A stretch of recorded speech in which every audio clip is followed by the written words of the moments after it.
హైదరాబాద్లో ఉన్న కాలుష్యాన్ని తీసుకొని వచ్చి ప్రశాంతంగా ఉన్నటువంటి మా సంగారెడ్డి జిల్లా జిన్నారం, హతునూర, పటాన్ చెరువు ఈ మూడు మధ్యలో ఒక స్పేస్ గవర్నమెంట్ స్పేస్ ఉందని 152 ఎకరాలని పాత ప్రభుత్వం టిఆర్ఎస్ ప్రభుత్వం అప్పనంగా అప్పజెప్పిందని ఈ 152 ఎకరాలలో ప్రజాభిష్టానికి వ్యతిరేకంగా నల్లవల్లి అనేటువంటి ఫారెస్ట్ మధ్యలో హైదరాబాద్కి వెళ్ళి రోజు 1000 లారీల చెత్తను తీసుకొచ్చి దాన్ని శుద్ధి చేస్తామనేటువంటి ఒక కార్యక్రమాన్ని పెట్టి నిన్న రాత్రి 12 గంటల నుంచి చుట్టుపక్కల ఉన్న గ్రామాల సర్పంచులు, ఎంపీటీసీలు, భారతీయ జనతా పార్టీ నాయకులు ఎవరైతే ప్రభుత్వ నిర్ణయాన్ని వ్యతిరేకిస్తారనే అనుమానం ఉందో వాళ్ళందరినీ రాత్రి 12 గంటల నుంచి అరెస్ట్ చేసి ఇప్పటికీ ఈ నిమిషం నేను ప్రెస్ మీట్ మాట్లాడడం స్టార్ట్ చేసిన ఈ నిమిషానికి కూడా సంగారెడ్డి జిల్లాలో ఒక పోలీస్ ట్రైనింగ్ సెంటర్ అని ఉంటుంది, చిద్రుప్ప అనే విలేజ్లో ఉంటుంది. ఆ చిద్రుప్ప విలేజ్ అవుట్స్కట్స్లో ఇప్పుడు ఈ నిమిషానికి 200 మంది గౌరవ ప్రజాప్రతినిధుల్ని, ఊర్లలోకి వెళ్ళి లీడర్లని రాత్రి 12 నుంచి తెచ్చిపెట్టి అదైతే ఊరు బయట ఎక్కడో ఉంది అనేటువంటి ఒక ప్రదేశం అని చెప్పి తీసుకుపోయి అక్కడ పడేసి లారీలను పెట్టి, జేసీబీలను పెట్టి నల్లవల్లి ఫారెస్ట్ మధ్య లోపల పనిని ప్రారంభించారు జిహెచ్ఎంసీ మరియు మా సంగారెడ్డి జిల్లా రెవెన్యూ యంత్రాంగం. దీన్ని తీవ్రంగా ఖండిస్తూ ఉన్నాం.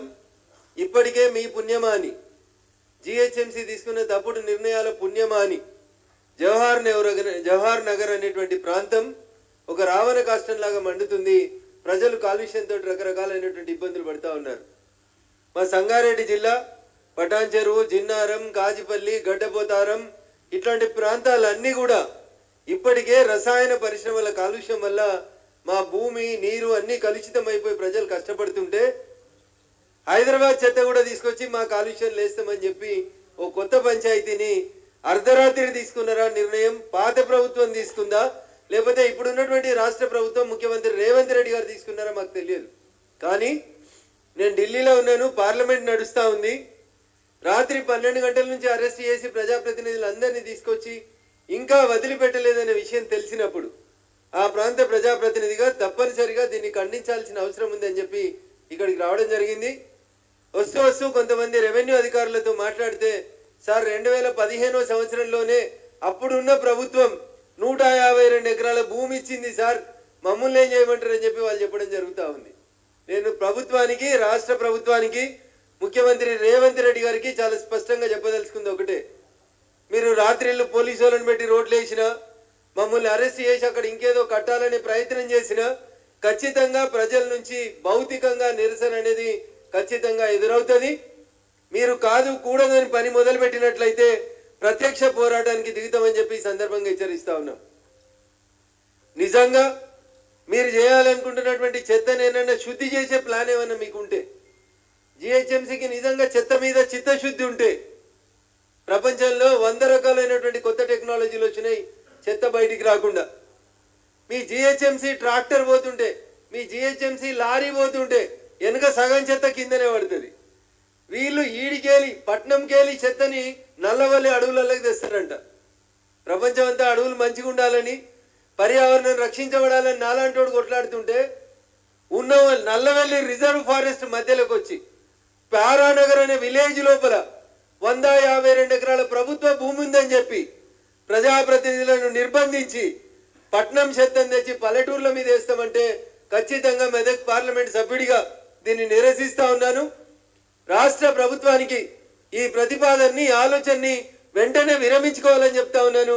నిన్న రాత్రి నుంచి ఎవరైతే అరెస్ట్ చేసిండ్రో వాళ్ళందరినీ బేషరతుగా వెంటనే విడుదల చేస్తారా, లేదా వాళ్ళున్న చిద్రుప్ప పోలీస్ ట్రైనింగ్ సెంటర్కి మెదక్ ఎంపీనైనా నన్ను రమ్మంటారా అనేది ఒక్కసారి మీరు ఆలోచించుకోవాలని చెప్పి చాలా స్పష్టంగా చెప్తా ఉన్నా.